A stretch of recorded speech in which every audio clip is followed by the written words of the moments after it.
Tinig ng Puso, Chapter 4. Nagpahuli si Maxine sa klase. Ayaw niya pang umalis. Hinintay niyang makalabas ang lahat, maliban kay Elise. Elise, tawag niya. Napalingon ito. Bakit?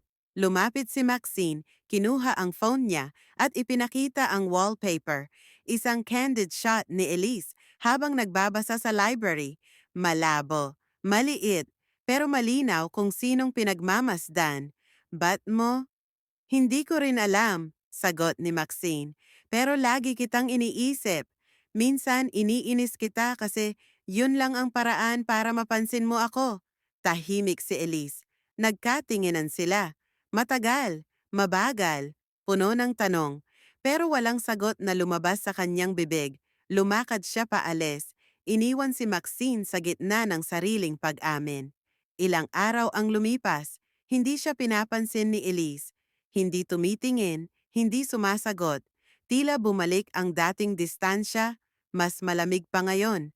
Masakit para kay Maxine. Sobrang sakit. Ngunit sa halip na magalit, natahimik siya. Naglakad mag-isa sa rooftop, iniisip kung mali ba ang ginawa niya. Nais niyang habulin si Elise, pero alam niyang hindi sapat ang sorry kung hindi ito handang makinig. Rooftop, hating gabi.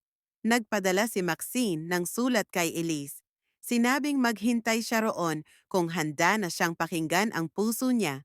Dumating si Elise. Basang-basa ng ambon. Ba't mo ako dinala rito? Suminghap si Maxine.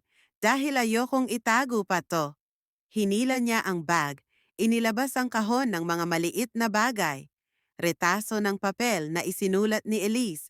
Wrapper ng Yakult na hindi niya naibigay. Screenshot ng notes nito.